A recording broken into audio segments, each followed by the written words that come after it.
Edi Rama e ka shijuar për ditë me radhë se çfarë do t'i thoshte në mendjen e tij. Ka arritur në ekstaz. Dhe ai ka menduar, do të them kështu, ai do të thotë kështu, unë do ta bëj këtë, ai do të thotë kështu. Unë do ta prak te krau, po ai si do reagoj? Do reagoj kështu, po mirë. Do ta bëj pak më strikt. Dhe mendoj që edhe ajo. E di çfarë më kujton kjo, më kujton një gjë që ta them se shumë e bukur. Ja bëri kështu njëri tjetri tha. Ç'a ke tha? Kishe një qime i tha. Faleminderit i thaj. Do m'japësh 100 euro borxh, lëre qimen aty ku ishte i thaj. Kështu që edhe ajo mund të ta fërkosh ti, heqësh qimen, po si dihet se si vazhdon. Po unë se kam tek ajo.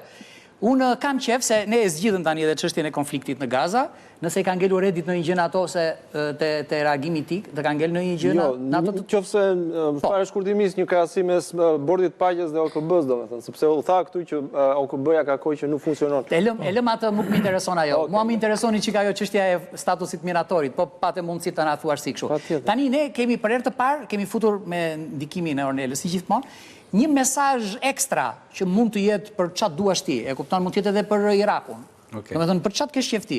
Me një mesazh ekstra, 1 minutë te kamera, një gjë tjetër, mund të ketë është si thyerje, e kupton se do themi bëj penalltin, ju i that penallti tani, u mor vesh që kush është pro, ti fa X ke për të fituar gjëna kjo gjithsesi. Po, kam një lutje për Perëndin që të shpëtojë shqiptarët dhe liderët e UÇK-s nga gjykimi i padrejtë në Hag dhe shpresoj që Perëndia dhe ata që kanë dorë për të bërë drejtësi ta bëjnë drejtësi në këto momente. Mirela, një mesazh çfarë do lloji? Unë gjithnjë mendoj që në politikë asnjëherë nuk je i rastishëm dhe politika gjithnjë është politikë i cila ka ujërat e nëndeshëm për të dalë dhe asnjëherë nuk depërton në politikë se ke vlera. Mesazh, mirë, quhet.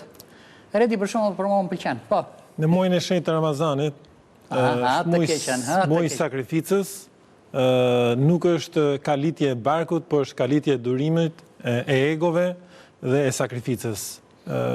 Uroj gjithë besimtarët për këtë muaj të shenjtë dhe uroj gjithë shqiptarët që të jenë më të duruar, më të kalitur për të bërë vepra të mira dhe shpresoj më të mirën për Shqipërinë. Hajde Faik, baba Faiku, hajde sa më pëlqeu kjo, shumë e bukurisht. Kemi pasur në mirë, ishte mirë, më pëlqeu mua. Pëlqeu se ishte edhe momenti sot që u bë me gaz të shkretur. E kisha nis për çlirimtarët, por ma mori dhe u detyrova ta. Po, çlirimtar. Është bukur ai çlirimtar. Mua më pëlqen se më dhimbsen, e kupton se ka shtuar. Realisht po, realisht.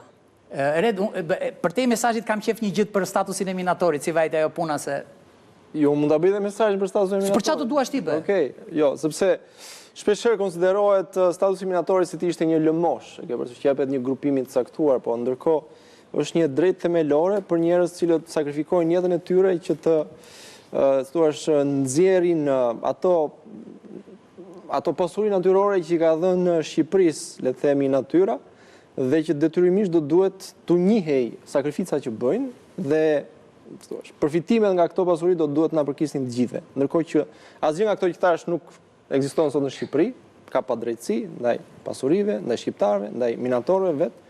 Kështu që fakti që edhe këtë herë u rrëzua propozimi për statusin e minatorit me justifikime qesharake është, le të themi, për turp të kësaj qeverie.